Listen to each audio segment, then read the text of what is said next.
and change for me to this presentation. Well, as Enrique has said, I'm a researcher at the National Institute of Agricultural Technology in Argentina. I work specifically in an institute that focuses on research and technological development for family farmers in the Patagonia region. Since English is not my native language, nor my academic language, I will try to read and I sometimes to make the presentation on time. And I apologize for any mistakes or the things that you understand, but you're welcome to ask for further information later. Well, this presentation includes part of my PhD thesis and some updates and new analysis that I have been working on recent years. And before I begin, I would like to thank all the institutions that have funded my research, that have all been public institutions of Argentina, the National Scientific and Technical Research Council, the Ministry of Science, the University of Buenos Aires, and INTA, my own institution. So to begin, the recent expansion of the agricultural frontier, land grabbing and extractivist activities have revitalized the old debates about the agrarian question in the light of the ecological questions and the society-nature relations. It has been examined before how capitalism is generating new forms of appropriation of nature, destroying and reconfiguring all the sociological relations. But social agency and struggles are also shaping biophysical settings and production, impacting on class formation and agrarian change. So these processes are not affecting all the agrarian agents in the same way, and that's part of what we are going to see in the case of Patagonia. Well, as I have said, my research will tackle this case of specifically the drylands of Patagonia in this place which seems to be the end of the world, as some travelers and naturalists have said before.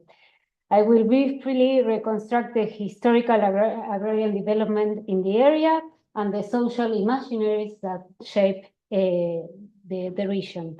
Then I will look at the recent ecological and agrarian transformations and how it is related with changes in livestock production, economic activity, and the living conditions of rural people. We will see how these processes are changing or creating new forms of inequalities, and also how it is related to new and not so new conflicts in the region. So for those who are not so familiar with Argentina, as in other regions of the global South, Argentina had an early but uneven development of agrarian capitalism due to the history of land distribution, colonization, and nation-building process. The Spanish Empire colonized its territory around the 15th century, and the central and northwestern part of the country, of the current country, were the most integrated to the colonial economy, while the other territories remain under the control of the indigenous population. That was the case of Patagonia in the southern part of the country, with the exception of some travelers and naturalists and some attempt of colonization that happened in the past. After Argentina gained its independence in 1816, military forces advanced into these marginalized territories of the country, but the economy focuses on the pampas, that are the most productive agricultural lands, leaving the rest of the country to its own fate.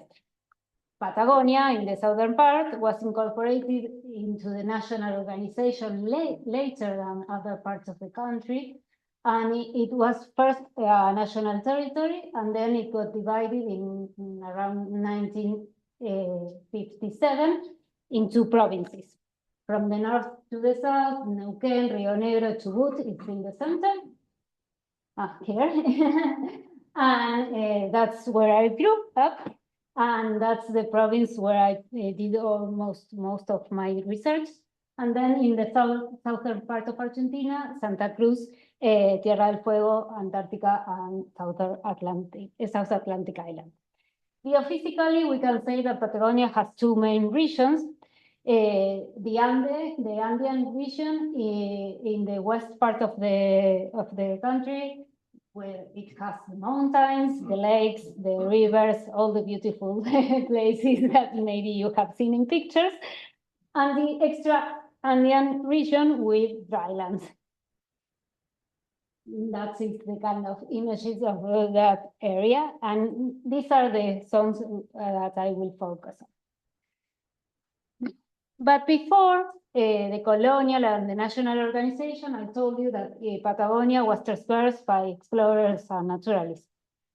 There were also several attempts of colonization, mainly for British or other countries' expeditions.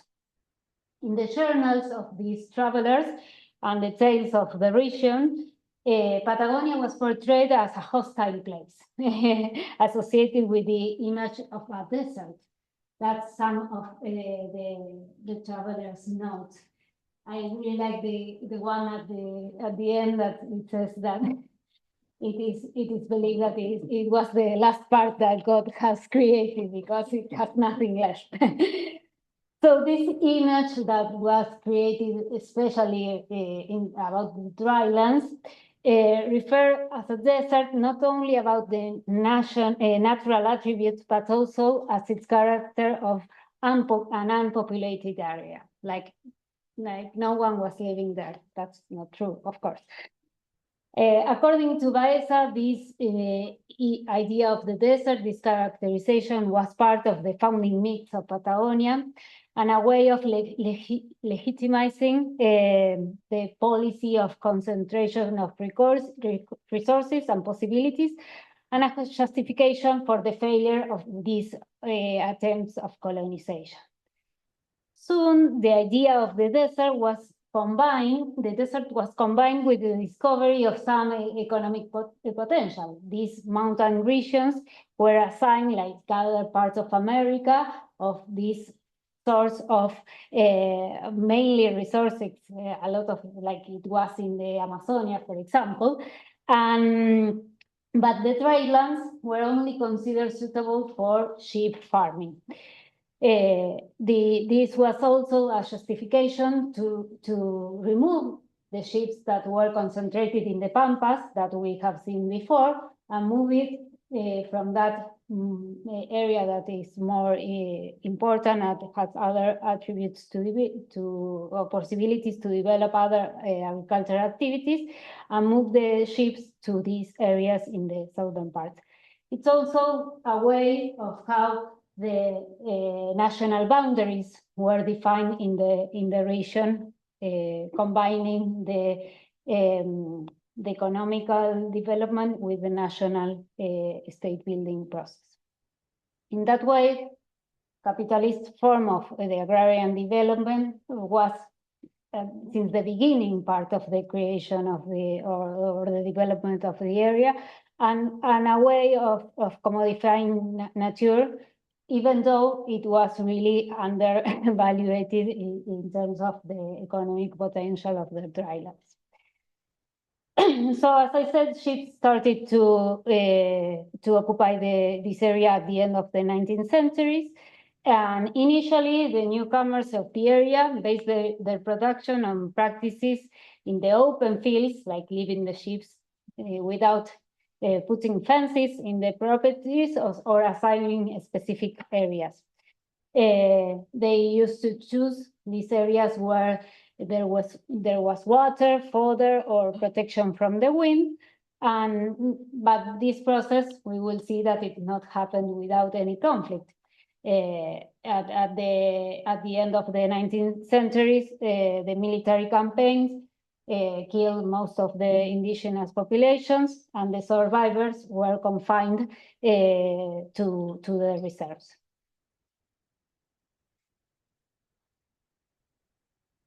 So that's how the Patagonia's dryland agrarian structure ended up to be a really concentrated structure, as you can see in the film and the table. The agrarian holdings with more than 12,000 hectares occupied most of the surface, but they were a really few, only 6% of the producers. These large ranches that are called estancias in Spanish were mostly from foreign origin, in the southern part, mainly British, and they used to hire temporary and permanent laborers, even some of them were foreign, to develop the activities in the in the area.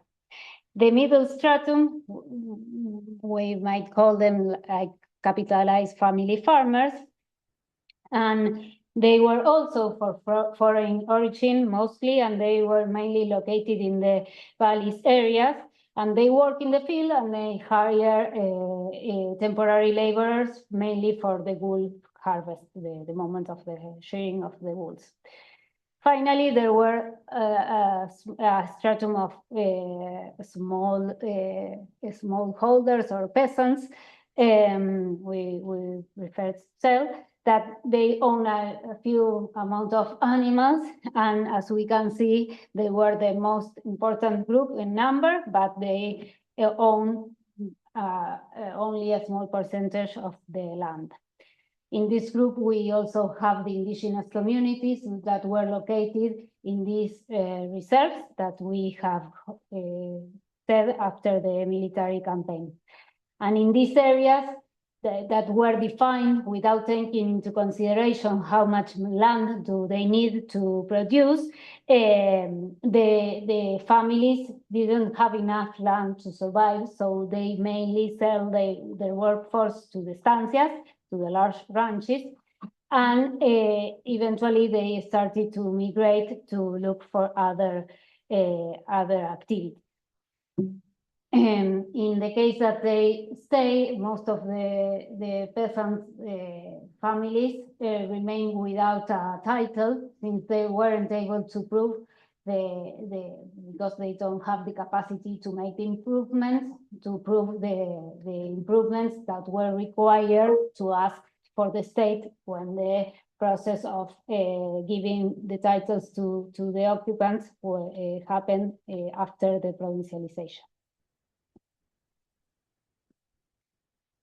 So, as I told you, from the idea of a desert, when the sheep husbandry was developed, the Patagonia landscape started to be considered as a place to be conquered by these sheep, by these pioneers who have started this activity in the south part. But soon, the characteristics of this territory started to show signs of degradations and soil erosion, and it started to show how it impacts in the productivity of sheep farming.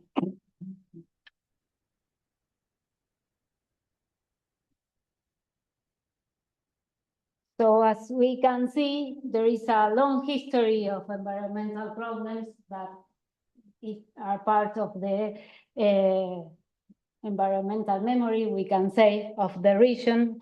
Some of them emerged during my fieldwork as problems that have impact in the life of the producers, but they don't have all the same impact. It's just you to notice that there has been a long history.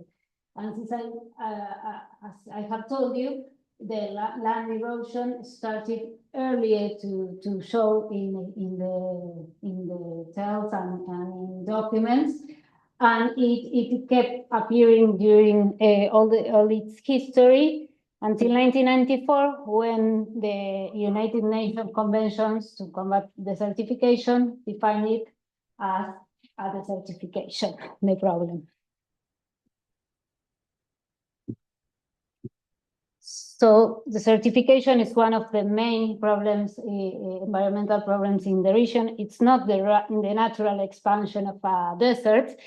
Desertification is a process with natural and human-caused factors that result in a soil, in a gradual loss of soil productivity and the reduction of the vegetative cover in drylands. And in Patagonia, one of the causes that it is said that has caused desertification is the livestock production, especially sheep production. Nowadays, most of the surface of the drylands, around 90%, shows signs of severe or moderate degradation in the region. But besides this problem, in the last years, there has also been intensive droughts with rain levels that were below half of the historical average, and a series of volcanoes that spread ashes throughout the territory. In 1991 in Santa Cruz, the Hudson, in 2008 the Chaitén, in 2011 Puyehue, and in 2015 the Calbuco. Also, extreme wind and snow or rainfall have been mentioned as part in some areas of Patagonia as part of the environmental problems in the area. And nowadays we have climate change. So in this context is that where my research has took place, trying to understand how this environmental scenario and the agrarian development has been changing the rural living conditions and the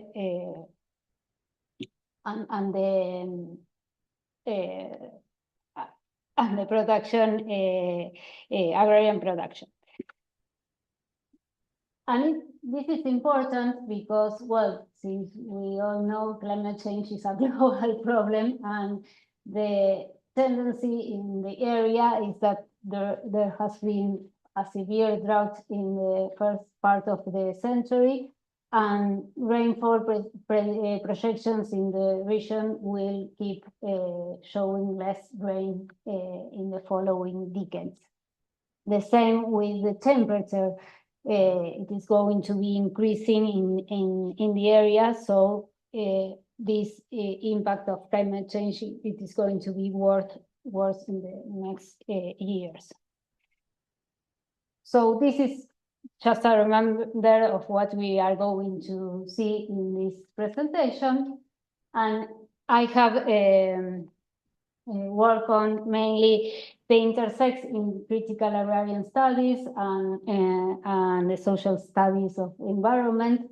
And Latin America and political ecology has provided me a lens through which analyze how different social agents appropriate and define nature, considering how these ways of defining and dealing with nature are expressions of power relations in the areas. Political ecology also emphasizes in having contextualizing the natural foundations of society, the history of these processes, and also how political process impacts on nature. So in that way, we are considering how land, capital, labor are incorporated into production strategies and into the environmental issues. We will see that all these processes are engendering inequalities in the way of the environmental crisis affects social agents in the region, but also we are going to see how resistance gives dynamic to this agrarian and ecological context in the area. And in this way, also, it's important to consider that the state is central as a way of dealing and redistributing the conflicts in the appropriation of nature and in the way of agrarian develops in the area. So this is part of what I have worked with in terms of my resources. I mainly conducted qualitative research with semi-structured interviews in different parts of the region. As I have told you, I have mainly worked in Chubut, but I bring some ideas about other works that I have done in the previous years. So as I have told you, sheep crisis is part of the actual current situation of the drylands in Patagonia. After growing steadily in the first part of during the 20th century, in the middle, it got to it got stagnated, and then it began to decline at the mid-70s, and this crisis has many different causes. It involves marketing reasons, commercial, technological, political, and also, as I have told you, the degradation of land and the way of in which certification has advanced in the region. However, despite of this decline, Patagonia will continue to be one important export product in the region, and it is well considered worldwide due to its quality. The quality comes from being mainly the origin of this wool is a special breed called Merino, Australian Merino especially. And this kind of sheep gives fine wool, so it is the most valuated in the area. Merinization of the sheep in Patagonia started in the 30s, 1930s. It started in estancias with support of the state and different technical institutions, but then it spread around all the agrarian structure, and peasants also adopted since they were told that it's what the industry requires and wants. So as we can see, the international context and the idea of modernization worldwide has a long history in the region, even though they didn't know about it in that moment. The specialization in merino leads to what some author calls a monoculture. It is like a specialization, but also a living that it involves only raising these sheep that only generates one income per year, that it has very few lambs, and it is not the most adequate breed for the ecological context in the region. So as I have said, the merino is the most appreciated wool, and that is important because wool is not one of the main fibers that we use every day. If I ask many of you, probably are not wearing wool in their clothes. Only around between 1% and 2% of the fibers of the world are wool nowadays. So you need to have a very good wool to enter into the market. And as we see in the graph in the right side of the screen, the wool participation in the market has declined steadily around the 20th century and up to around 2010 when it remains steady. And as Mario Elvira, a specialist in Patagonia of wool, said, well, this is part of being wool a niche market and a specific market that consumers with high incomes could achieve, or it is used for special requirements. Nowadays, there are many technical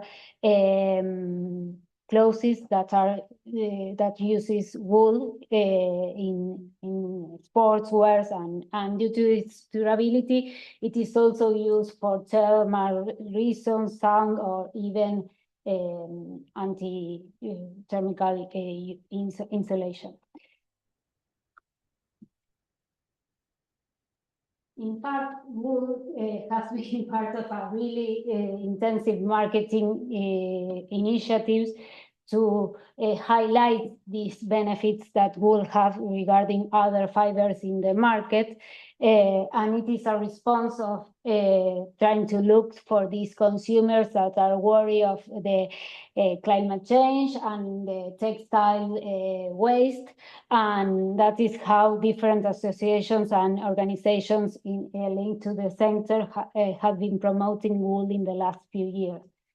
And one of the most recent, it has to do with how sheep are part of the natural carbon cycle, contributing also to climate change.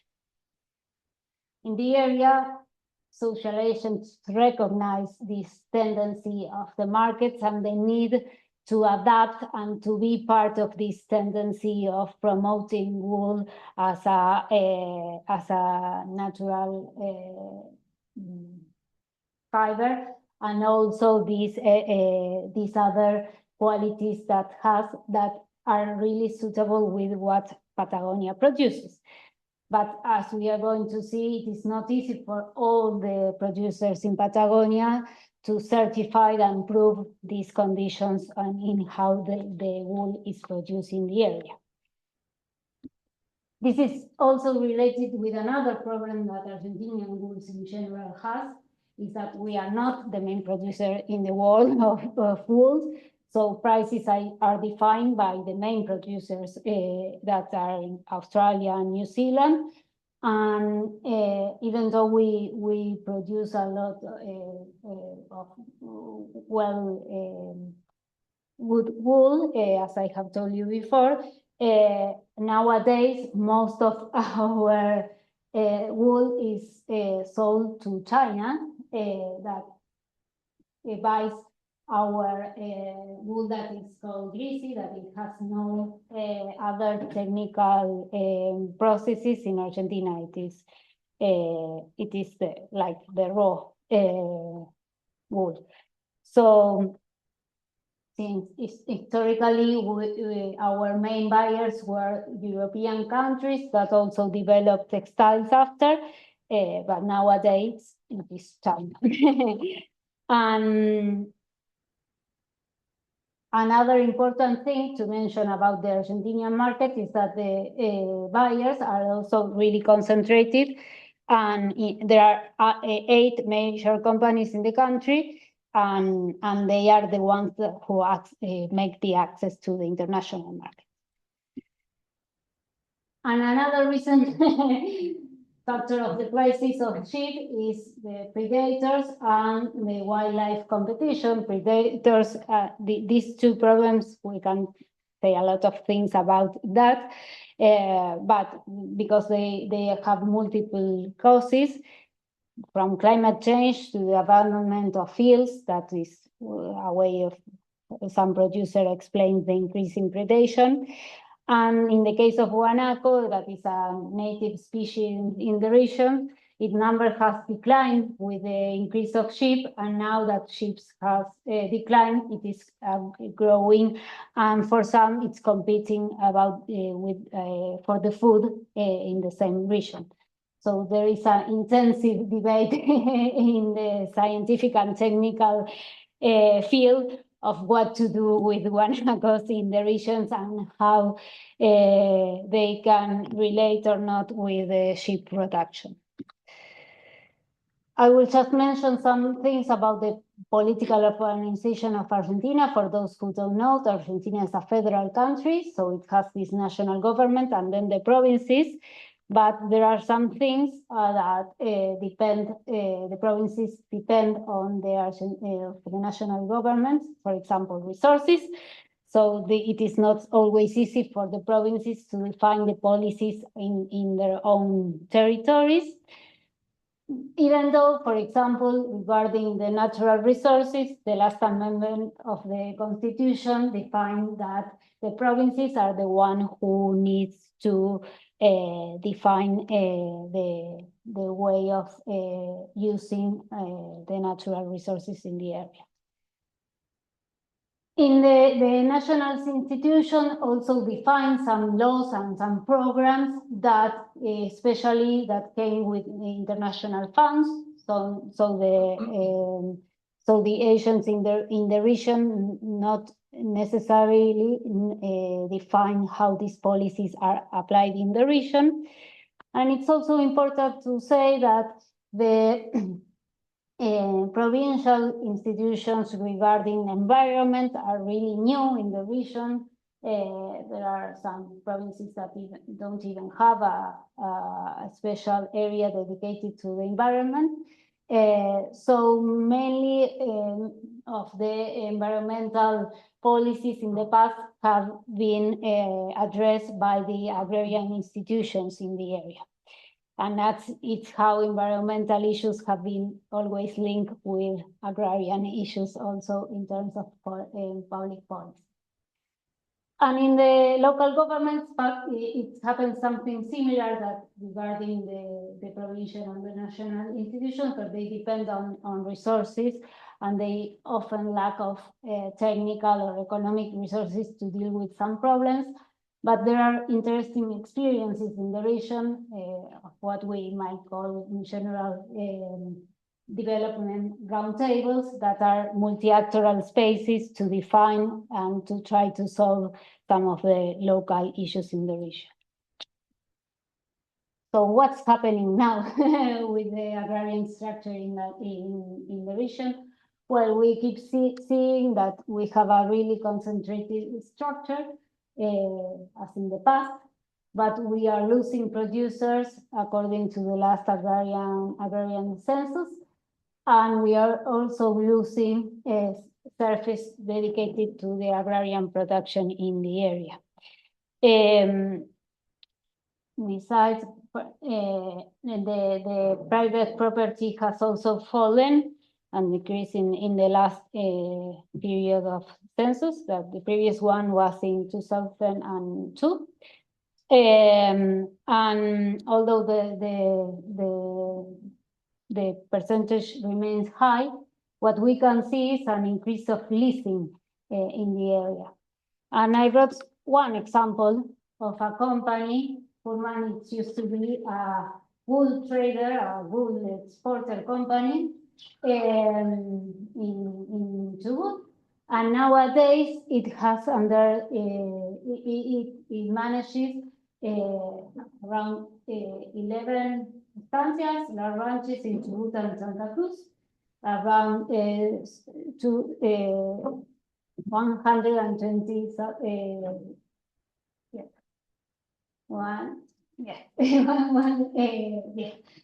ships in the region, and it is a strategy that allows them to, and I quote their site, their website, investment in the fields, arrange the management of employees, generate dollar incomes from producers.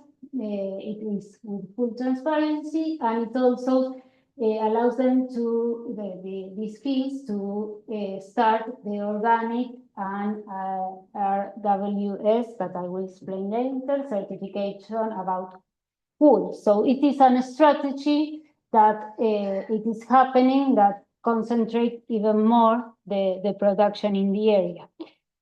And it is in some way relating to the environmental problems, and it is also has behind their narrative a way of taking care of the environment. It is supposed to be like that.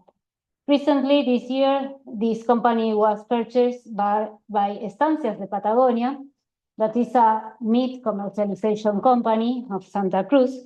So it is going to be integrated horizontally now, meat production and wool production.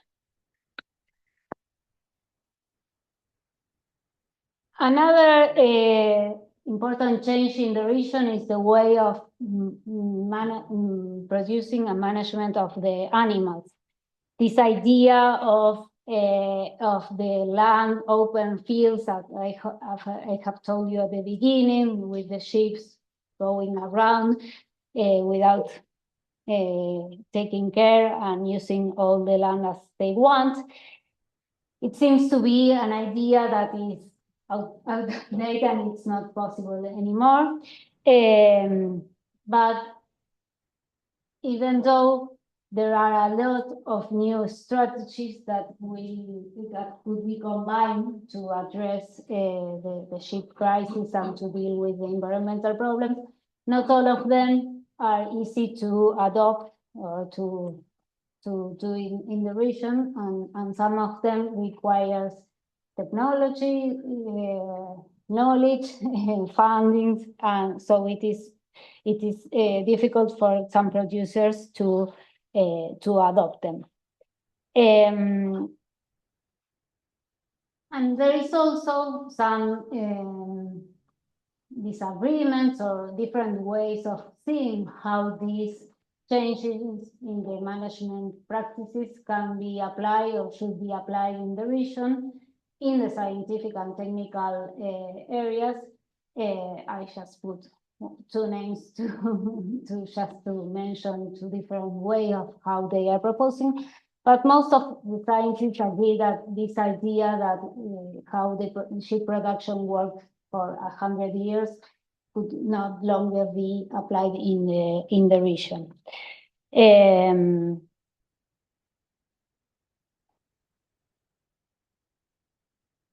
So to deal with this sheep production, one way in which commercialization is functioning in the region is for peasants communities or peasant producer or in indigenous communities is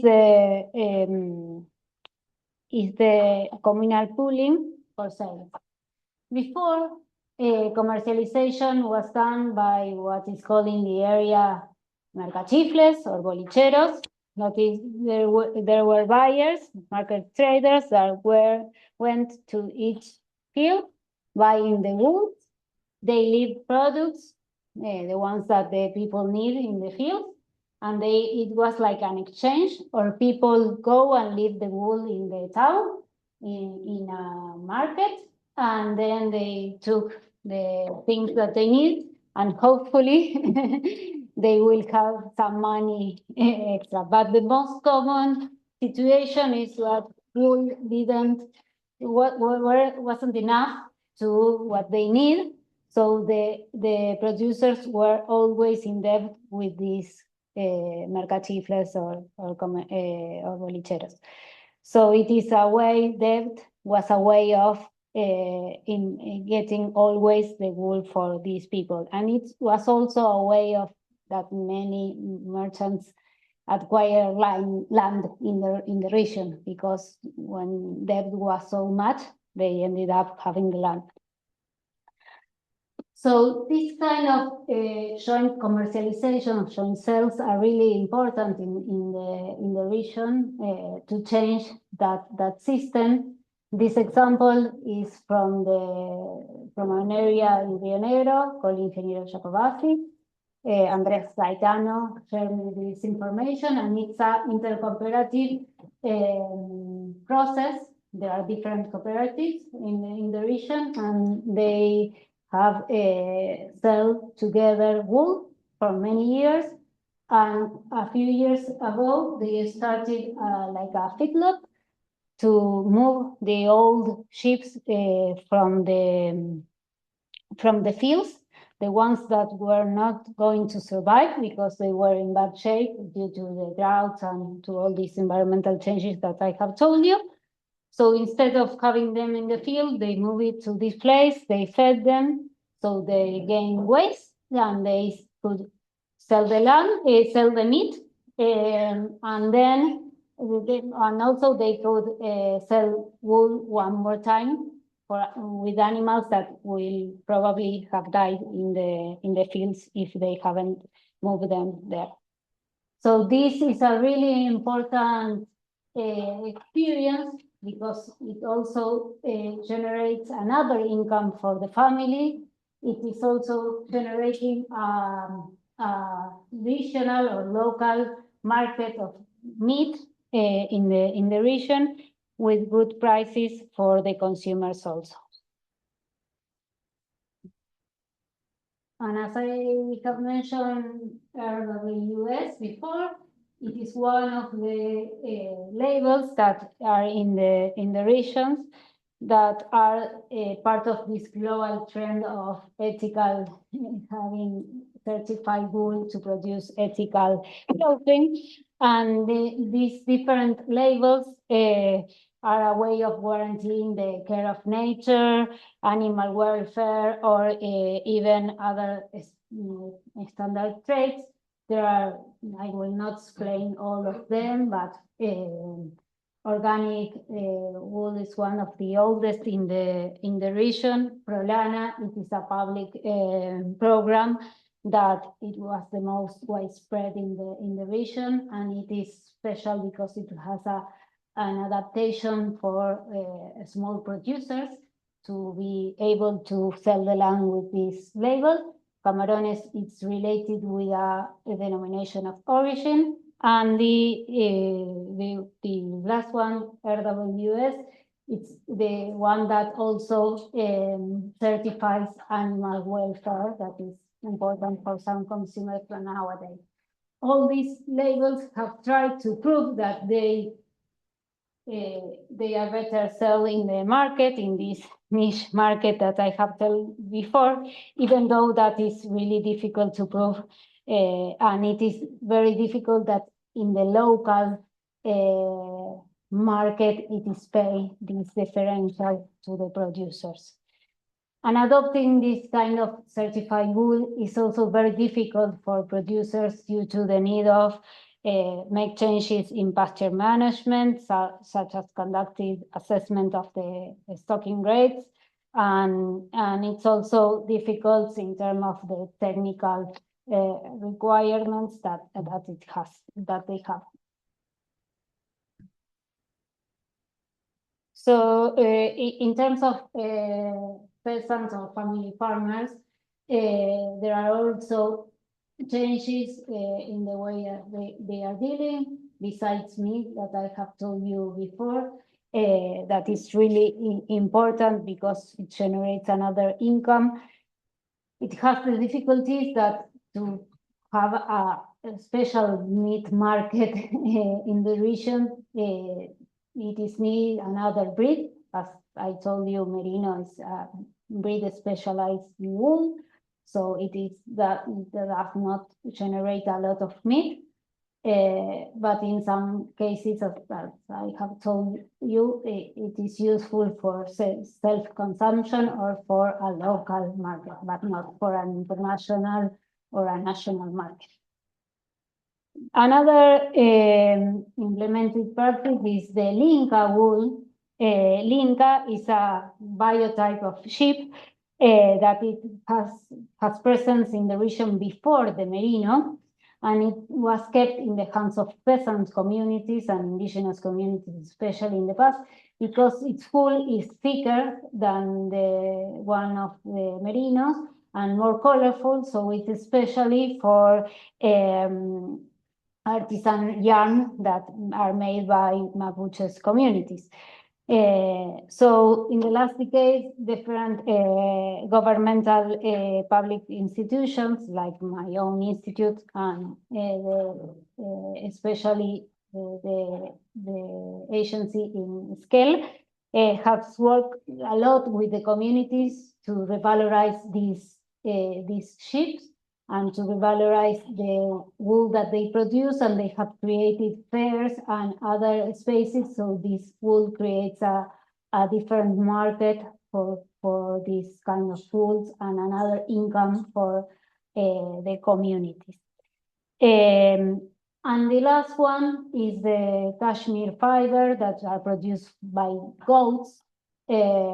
it has always been usual that family farmers have also, besides sheep, goats, but with this mechanization, some of them have lost them. So there are nowadays some programs to have goats also in the regions. And an interesting experience after the Puyehue volcano spread the ashes in the region was a public program that brought a special type of goats from Neuquén to the southern part of Rio Negro to give to small producers that have lost all their animals due to the volcano. And it was really nice because in Neuquén, these goats are not used for extracting the fiber, but since the area in Rio Negro has this tradition of shearing sheep, they have used them to also produce the fiber, and besides to eat the meat.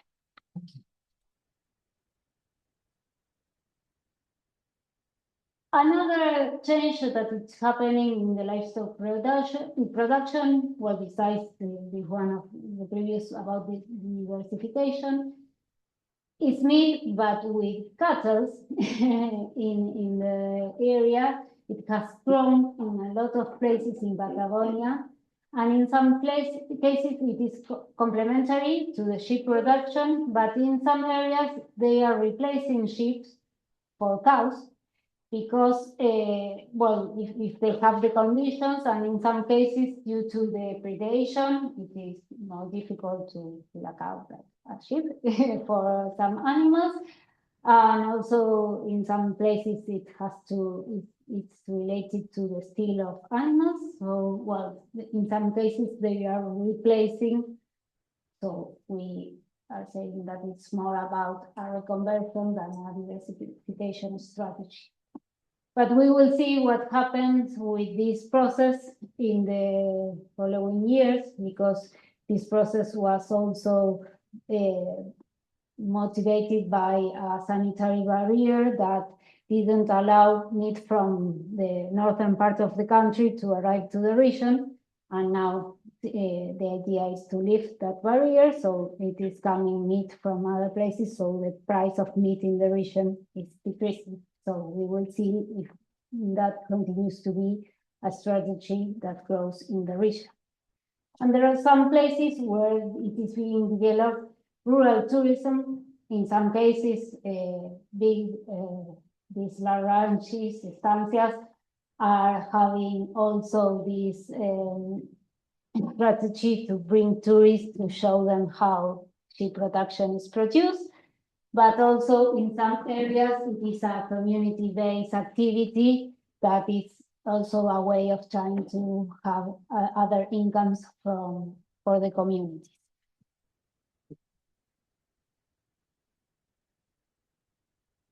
Especially this diversification and all these changes in the incomes are important for family farmers in the region, and as I have told you at the beginning, due to the amount of land that they own, they have always needed to sell their labor to other activities. But nowadays, we also see that the incomes of the families are also related to off-farm incomes, mainly in activities in the small towns of the region. And also it is important in some areas, the social security income that mainly comes from retirement benefits or pensions. And it is important because, well, nowadays the families didn't have that income, but as we show in this graph, it is increasingly important in the region. This information is from our work that we have done with big numbers of colleagues in the 5 provinces of Patagonia in 2024. These farm activities are mainly important or are mainly done by women and for by young people, and it is still a problem in the region. What are the young people going to do, since the crisis of the sheep production don't allow them to stay in the field and have a quality of life. So there are a lot of young people leaving the area to find work, to study, or even due to a better quality of life search. And that's why nowadays, that is because nowadays rural areas in Patagonia still have a lack of basic services that are not they are not lacking urban areas. So even though there have been some progress and improvements in some of the towns, especially in the area, and some programs specifically in the fields, there are still some lack of services in the regions that are one of the reasons why young people are leaving. So migration is one of the strategies of these rural families.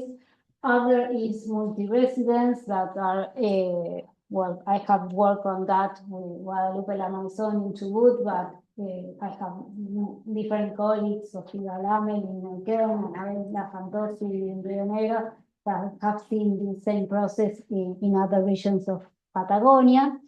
And it's about having a place, a house in the town and a house in the field.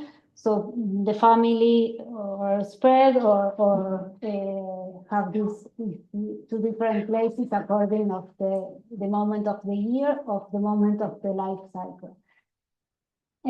Collective association that, as we have seen in the moment of the meat and wool production, it is another strategy to acquire benefits and to acquire some funding and improvements for the families, and also for some young men and women also going to Agrarian high school or to the university to study some technical courses, agronomic engineer or something related. It is a way of how they think to go back to living in the rural area, but in a different way than before.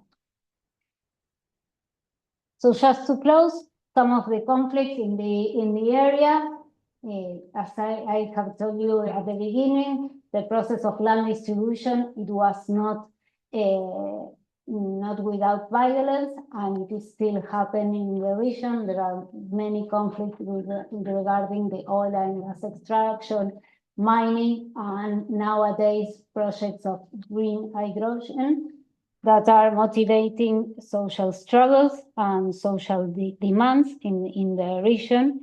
And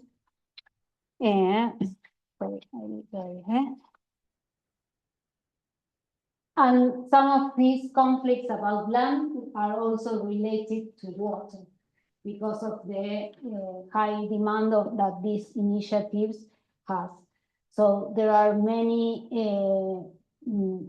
areas that not only it's about the scarcity of water, but also the way of that the lack of maintenance, the infrastructure, or the quality of the water that the people are getting in the towns or in their fields. But I have said that. And another conflict that is happening in some part of the region is about the conservation areas that have been created in the past decades the national parks and other conservation areas were historically in the mountain part of Patagonia, in the Andes, but nowadays there have been created some areas where conservation and production are in tension. But this don't happen in all the places. We have worked in Neuquén in an area where they are trying to conceal, and since the area was created after there was crianceros, small producers there, they have a strategy to incorporate productive activities in the area. But in some cases, the conservation is areas do not consider the production, so they are having troubles with the surrounding producers. And a future conflict is regarding how carbon markets is going to be in the region, how it is going to transform the practices in the region, and it is said that is a good strategy because it doesn't require a lot of changes in the way of management of the production. But as we have seen this before, who can access to this market? Who is going to pay for the investment? And who is going to be give the technical support to producers to enter to this market? So to conclude, well, we have seen how the historical imaginaries have changed in some ways, that the production and the living in the region. New forms of the agrarian capitalism are happening in the region, and the combination of the intersection with the ecological problems are creating new challenges in the regions and new ways also for the producers to deal with this and to resist. So despite of these resistances and these problems, we know that not all the producers have the same possibilities to deal with the problems, but what they are trying to address. Oh, thank you.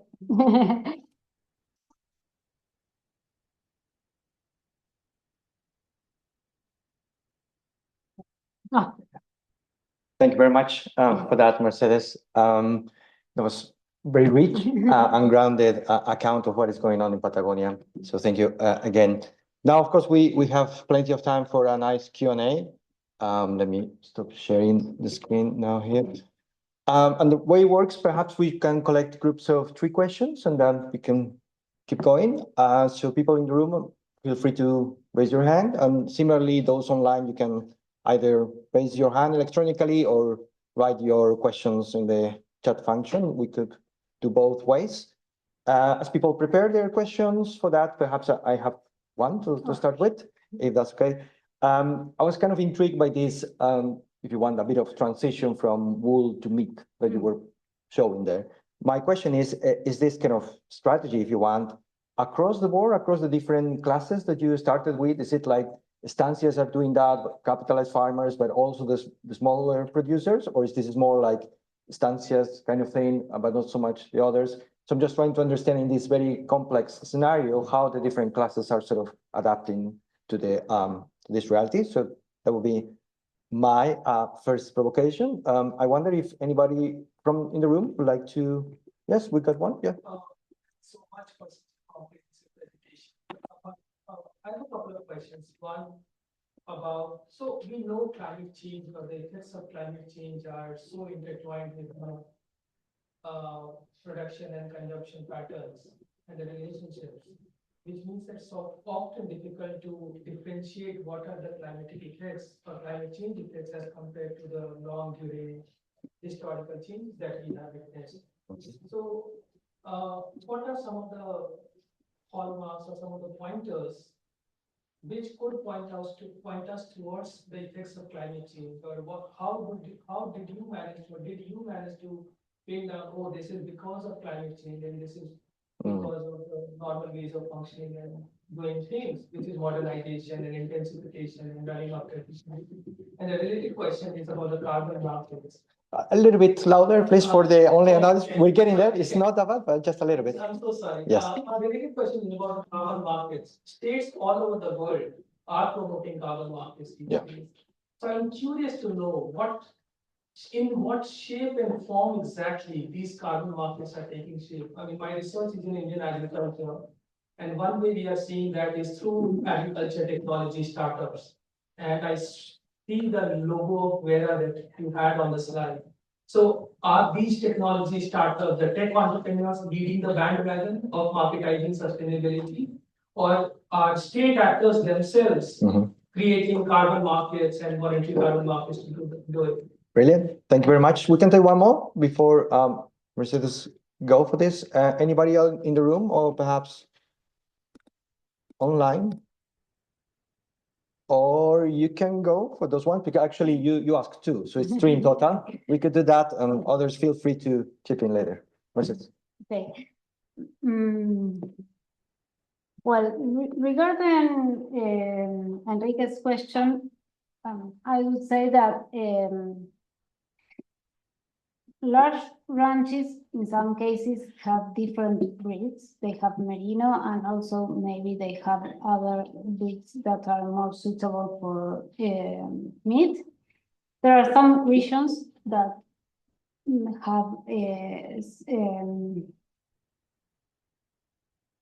have historically have not merino but other breeds that are for meat production, mainly in the southern part of Patagonia.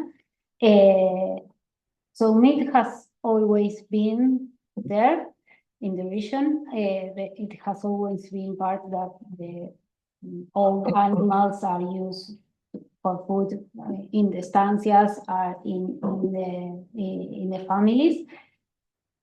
But the idea of having a double income that comes from meat production, it is only in these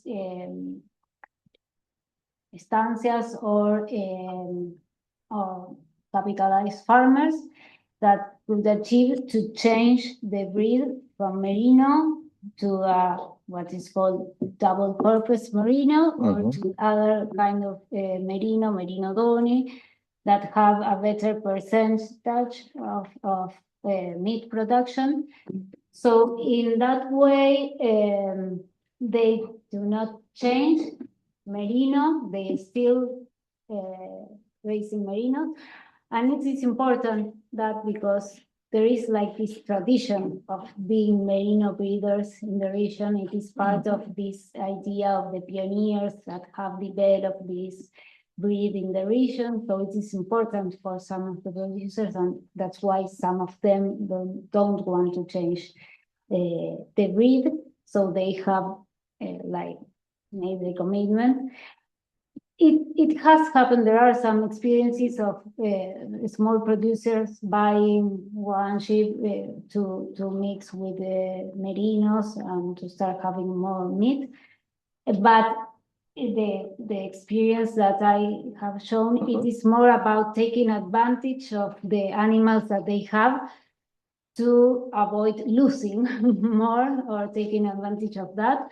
It is also happening with goats, for example, in other parts of Patagonia, that they are giving feed, supplementary food to the animals to make them gain weight before selling. So it is, I would say that the idea of the replacement of meat has to do more with large estancias or large ranches, and also with capital farmers, but not so much with the small ones, which is a complementary activity. Climate change. I would say that it's really difficult in the area to differentiate climate change and its impact from the impact of the previous processes. It is a really debate in some around some specialists regarding, for example, if the droughts are droughts or are the actual rain levels that we are going to have in the region in the following years. If they are a shock, it's a really good paper.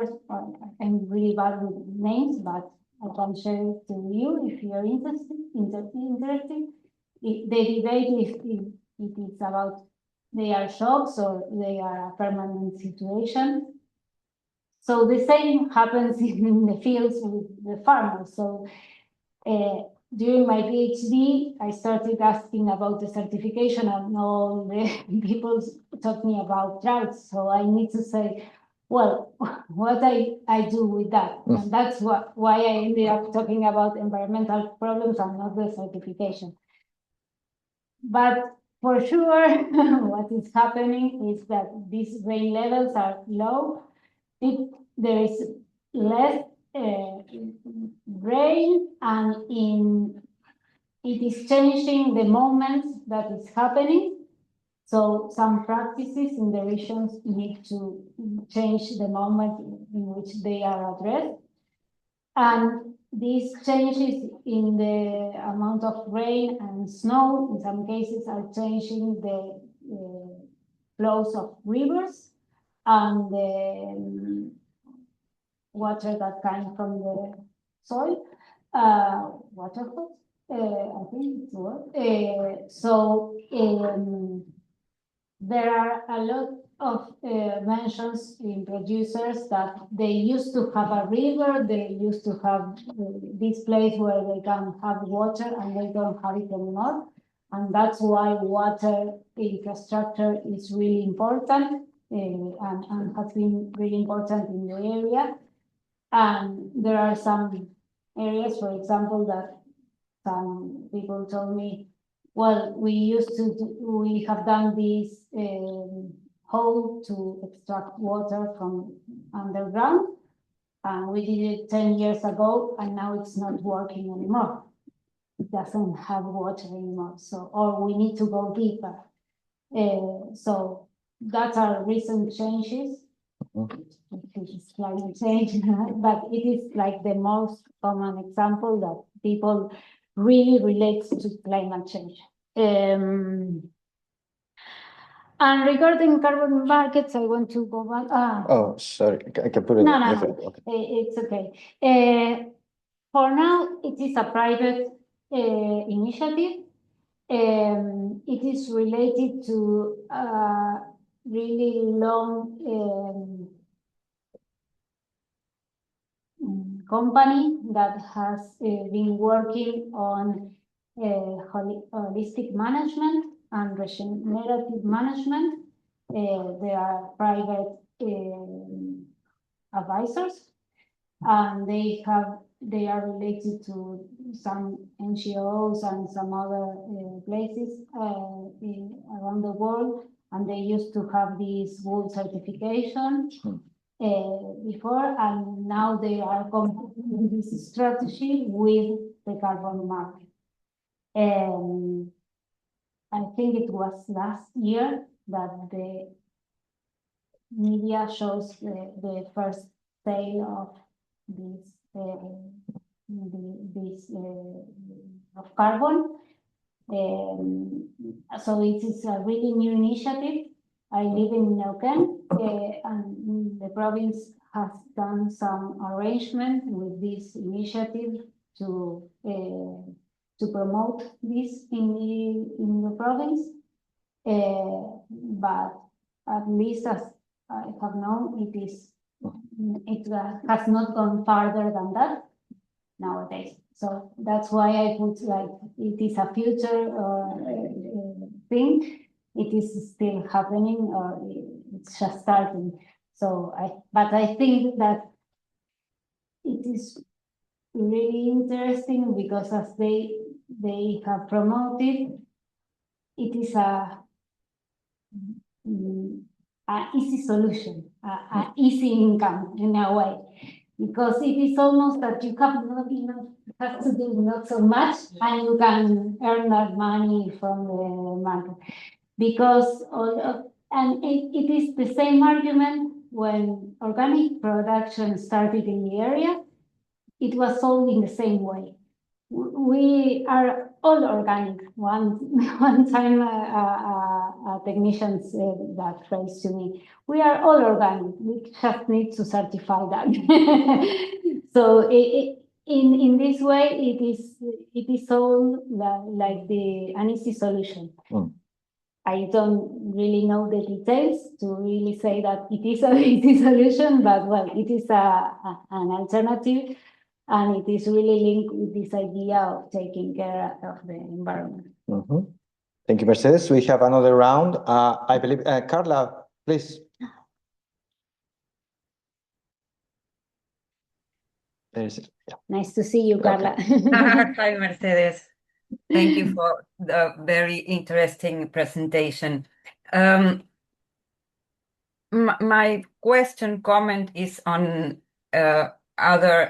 relates to one of the charts that you showed, the one that where you showed the different income sources of families. I believe that was did it have a focus on peasant families, or okay?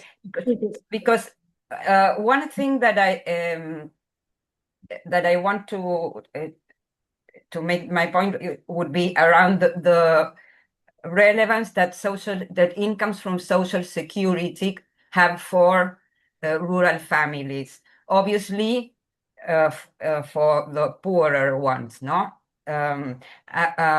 Overall, I believe it was something like 77%, but there was also a small percentage where the only income of the families were came from social security, and the figures are much alike. For example, what we can find in the north of the country and in the northwest where I work, or the northeast, where there are of course environmental problems but they are of a very different kind, and the agroecological features of each region may give room for different strategies. So I was thinking whether we should think of this diversification of income sources, which, by the way, is not new, but paying attention to the ones that come from social security, if we can still think them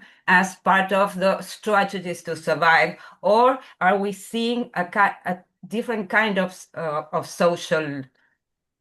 labor classes, because there are people who depend whose only income is on the state, comes from the state. It's not from informal labor, or in any case, it's from very occasional.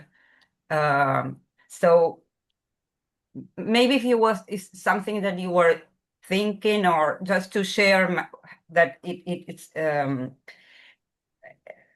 very different. It's very. I think it's very interesting to highlight this point amongst all the different processes that you were commenting on. Thank you. Thank you, Carla. Glad that you could join us today. So we're gonna do three here in the room. Jens, would you mind? Lau? Yes, thanks. Quite opposite to Carla, I come from a position of ignorance to this part of the world. But I did notice some trends that to me look quite global, particularly that only 23% of peasants or small farmers live from farming alone. So in that sense, this goes in the same direction as Carla's question, that it is very common today that the proportion of so-called peasants that can live off their land only is falling dramatically. People have to find other ways to survive. Now that to me, in relation to your excellent presentation, means that it would be very nice to know more about the class perspective on the different tendencies we've seen here, and maybe also an ethnicity perspective. There are indigenous populations here. So what I'm thinking of is, so firstly, the big question, crisis for whom? It seems capital is doing fine as far as I haven't heard that capital isn't doing fine. So, so is that the case, that capital is doing fine? And which groups are then not doing well? And what are their alternatives to social security and farming? I think that a high proportion lived also had other non-farming incomes. Who within households is that find other ways of living? And what happens within agriculture for poor households? Do they stick to sheep farming? You need capital to do anything else, presumably. So are they stuck within what is and not a very environmentally friendly ways of pursuing agriculture? Or are there other ways for them to find incomes, or do they leave the land? Do they have to give up because without the family labor, can they continue? If family labor moves out, can they continue doing sheep farming? So what happens to this group? What is assuming that if we're talking crisis, it is for the groups of smallholders we're talking crisis. What happens to them within and outside of agriculture? It would be great to know more about that and the differentiation of whether there are patterns that are distinctive both along class and ethnic lines. Thank you very much, James. So let's take one more from online, Amod, and then we will have one last round, if that's okay. It's just there's interest. There's somebody here in the room, and I know that there are a couple of people online. But for this round, Amod, please go ahead. Thanks a lot, Mercedes, for that super interesting presentation. My question was a bit about kind of more in terms of I guess like the frameworks you use to study. So what I found really interesting was kind of there's a very clear reflection of the kind of the global scale in the crisis, right? In terms of also these are commodities which are very much set by global prices, global demand. It's very closely integrated with the global markets for wool, and then also in terms of the responses like certification, kind of course there are more locally specific responses, but a lot of them are again driven by kind of global trends and demand. So I was just wondering, like, did you find particular frameworks which were useful for you to kind of study this, how the global context affects more locally? For me, like the analogous one would be maybe other, say, commodities, right? Like soy or commodities which have a very clear global market. They are interchangeable. But is there something like, would those kind of frameworks help to understand kind of a commodity like wool, or are there specificities also about how it functions, Thank you. how the system functions? Thanks. Brilliant. Thank you very much, Amod. Yes, go ahead. Well, thank you, the three, and the previous questions also, they are really interesting, and thank you for listening so carefully. So I will say more about the family farmers and the agrarian structure of the region in order to respond to the questions. These, what I would say are peasant families, the smaller stratum in the chart. it is a long debate. There are people in Argentina, Carla, who know that says that there are no peasants in Argentina. And it could be controversial in Patagonia, since I have said that they have mostly depend on wool, that is, it's a product, a commodity for the market. So it is really strange, but well, I still, and it could be a long discussion about how I still think, at least for Chubut and for some areas in Neuquén and in Rio Negro, I still believe that they are peasants. So one of the, as I have said, they have the small areas. They work the family. They have work all the family, even though they have historically different parts in the family. For example, shearing is a male activity, even though women use to learn how to do it and know how to do it, but especially since they are married, they don't do it anymore, as one of my colleagues have studied. And usually when the family grows, one or two of the sons or the daughters stay in the field, and the other one needs to leave. So if we see the big numbers, rural population is decreasing, agrarian producers are less in the region, and some of them are peasants. But there are other parts of Patagonia, like northeastern of Chubut, some parts in Santa Cruz, where the ones that are leaving the fields and regions with an increase of abandonment of fields are what we might call a capitalized family farmer or a middle class in the region that used to live from the agrarian production from sheep. Maybe the sons, the daughters of the family goes to the cities to study. They become, I don't know, accountants, lawyers, other activities, and then they didn't come back. They have sometimes, or they are still having the fields, but they don't have production on it. Or they have someone taking care of a few animals just to stay in the business. That's many of the cases of this case that I show you about Furman leasing some of the fields. There are cases like that.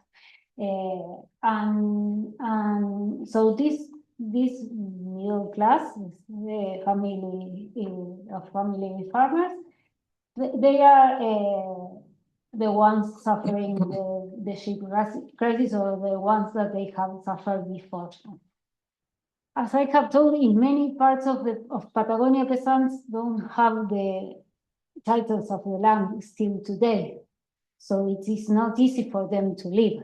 And it is rooted in their history, in their traditions to stay in the field. So in those cases, the strategy is this multi-residence. So maybe the woman goes to the town with the children to study. She has a job there. Or maybe the young people go to a city, to a town, to another place to study. Then they have jobs. They go back to the fields to do some of the labors for the shearing, for other activities in the field. And what is interesting is in that case, in those cases, they are like waiting for their father, mothers to retire. Maybe they go back. They will go back to the field after. There are some experiences of that, of people going back, maybe after 10, 15 years, 20 years of not being on the farm. So it is difficult for us to see cases of peasants leaving the field, but we see that in other in these more capitalized farmers and in some special areas in the region. But well, a colleague, Larry Andrade, he's the one that has studied Santa Cruz mostly, and he saw these links with the land also. Some of these producers, they are not producers anymore, but they keep the land. So going back to Carla's question about the incomes of the families, it is really shocking, and we have seen in other cases, not only in these studies but in interviews, that people remain with the fields only with a few animals. They have it for eating the meat in family events or to share with other neighbors to exchange, and they don't earn money. So sometimes when we ask about money, that's why they say they don't have incomes, but if we go deeper, they have incomes, but they don't have it in money. So, well, maybe that's the answer, but there are really cases where they don't have enough animals to sell, not even wool or even land. That's why it is important, these cooperative experiences in the region, because some people maybe they have 50 animals.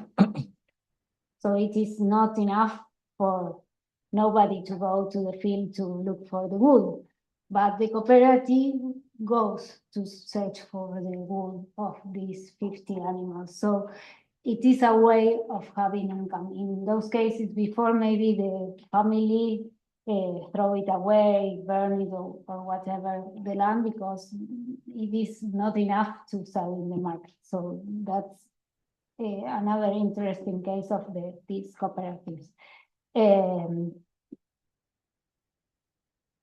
And for me, it is interesting how, even though this productive situation and the living conditions that I have told you before that are worse than in urban areas, still there are still people in the rural areas, and it is, as I have said, difficult to see in peasant areas farm fields without people. So we have this project studying why people are staying and what do they find, why it's life quality for them, why are the reasons for them to stay. And maybe in the next time that I'm here, I will tell you the results. But I'm sure there are my colleagues in looking, and Sofia, Marcelo, and Graciela, and Natalia, we are working in this project in 3 different areas in Patagonia. Thank you, Mercedes. The commodities. Oh, yes. No, more question, yes. Yes, just to say that for me, yes, thinking of this idea of global change and demands, it is the way that I have addressed. I'm not a specialist in that. I have always looked more what is happening in the region but for me it is important to take in this global change in the context of the scenario. And it reminds me, and I'm going to make this book that I reviewed, that Enrique invited me to review for the Journal of Agrarian Change about creators of fashion, that it shows this commodity wool and other furs and fibers chain in Patagonia, that is really interesting because it also relates with the fashion industry or the textile industry around the world. So it is a good example of the links in the global context and in the region. It addresses also the Argentinian and the Chilean side of Patagonia. Thank you. And let's have a last, it might be quicker. I Yes, know we're asking a lot. No, I think we are demanding a lot from Mercedes. But if it's okay with you, we can have the very last yes. one. So we have, yes, please. Thanks for the presentation. I'm just having a related questions what aims us. Very short question. The Yeah. question about you mentioned about the collective formation. So I'm considering that the people they are coming together and forming some kind of collectives to understand the crisis and find the solutions, or maybe the collective farming thing. So when we compare it the state and this collective, so their idea of crisis and the solutions is the same, or are you finding any differences? And who are coming together to form the collective? That is one thing. And the second is that you mentioned about this wool and certification. There are a lot of issues are there. So in that whole process, who is getting isolated and who is getting integrated in that global chain or in the supply chain thing? Okay, brilliant. Thank you very much. And to finish, okay, we can squeeze that one, but if you can be quick, please. Yeah. Yes. So I mean, I just want to ask you about how does Patagonia look today? Because I had a couple of friends who went to Argentina and they looked at night bus from Buenos Aires, not night bus, maybe 24-hour bus. And they drove and all they told me was that they saw these guanacos, but they didn't mention sheep. They didn't mention like the ranches. So when you drive through Patagonia, you still get the imaginary where you look at the mountains and all of this, but you never see everything that you describe because they didn't mention a word. So what is this imaginary today of Patagonia, even when you go there at US? Okay, brilliant. And to finish, Daniel, please, I think you got a couple of questions. Yeah, Go thank ahead. you, Mercedes. I really appreciate how you combine also like this agrarian change and environmental transformation perspective. And also I wanted to make like a question related to that, but you can just mention like a brief comment. I know that there are like many questions here, but also in terms of the relationship between like a class formation, right? And political organization. You mentioned like three classes, right? In terms of more the corporate farmers, also like the capitalized family farmers and the peasants. So I wanted to know a little bit more about like their political organization for represent their social classes and their interests, and also like the place of the environment in this kind of demands, right, or resistances. But just like a brief mention, because I know that probably we're out of time. Gracias. Well, I will combine his question with the one about the collective initiatives because they are related. In Patagonia, like the history will say that there haven't been a lot of collective organization in the past, at least not for peasants or family farmers. And they assign many causes to that, the long distances, the difficulties of gathering people are one. There are some authors that say the cultural aspect, the individual characteristics of people make them not really important in the region. But there are some cooperatives that have a long history, maybe 30, 40 years already in the region. And there are also some communities, indigenous communities that have a long history of gathering, linked not for their productive condition, but for their communal aspect. So, but around in the first years of the 2000s, in Argentina, there was this growth of the political initiatives regarding family farmers. It is related with Brazil's process of creating this way of knowing family farmers in the country. It also has this initiative in Argentina.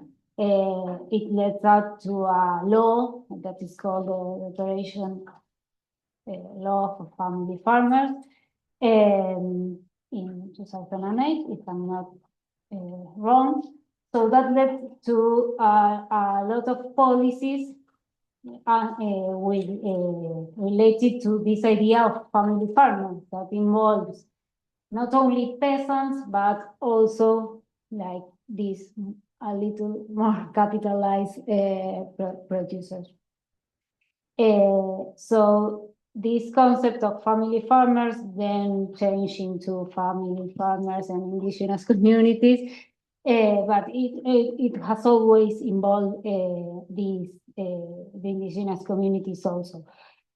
And there was this institution that it was the Secretary of Family Farmer, then it changed names during the history, that it was closed by the actual government, the current government. So this place, one of the objectives was to develop the collective associations regarding family farmers. So there was a lot of impulse in creating that kind of organizations, not only in Patagonia, in all the country. And it was a way of family farmers to acquiring technology, funding, and other things. So there were a lot of initiatives in different parts of Patagonia related to this collective association. But there are really some, well, these cooperatives that I have told you that they have 30, 40 years of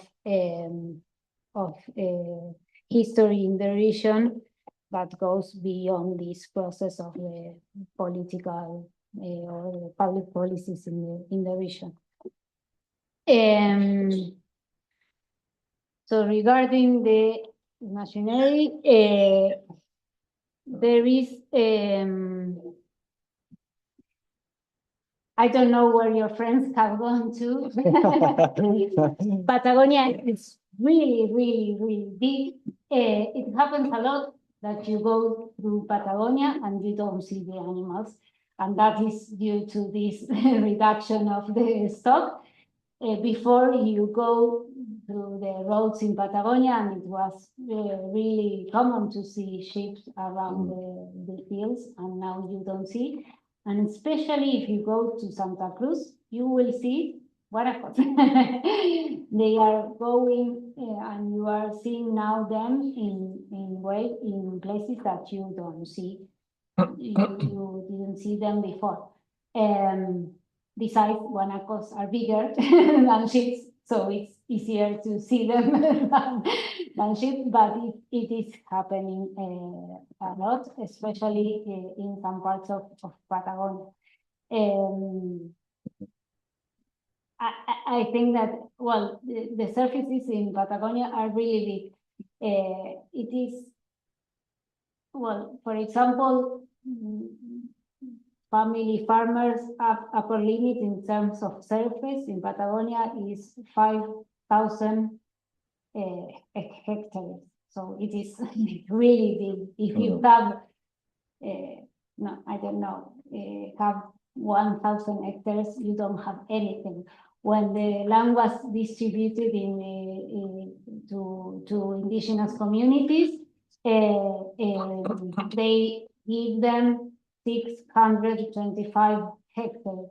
So it was really small plots for the productive capacity. Yeah, I know, but it is really weird that we say that. I know it is really hard for us to convince anyone that we are talking about small farmers with that kind of surfaces. But, well, talking to my colleagues in Santa Cruz, it is really, it is worse there because you need like really long surfaces to be able to have a rentable production nowadays. In valleys, in places near the Andes, the dimensions are different, and and in other productions are different. If we are talking about fruticulture or horticulture in the valleys, we are talking about other surfaces, but it is. But for you to know, for example, if I go to do field work to wood, I need to go 700 kilometers. And it's not that far for us. 450 kilometers, it is a thing of every day. So we are talking of really long distances and very large places. So, but maybe it's about that. I don't know. Yeah. Well, not. If I have answered everything, but you can email me if I have forgotten something, and we can talk. Actually, well, Mercedes is visiting Cambridge at the moment, so she was kind enough to take the train and be with us. So you can thank her again. Thank you very much, Mercedes, for being here. And before we go, just one announcement. The next Agrarian Change seminar is happening on March the 18th, and it's going to take place at SOAS, so very close by from UCL. PT commodity production and microfinance, the social factory of everyday life in an indebtedness regime. So you're all invited for that one as well. And yeah, and thank you all for coming. Thank you, Marcel. Thank you. Thank you, guys.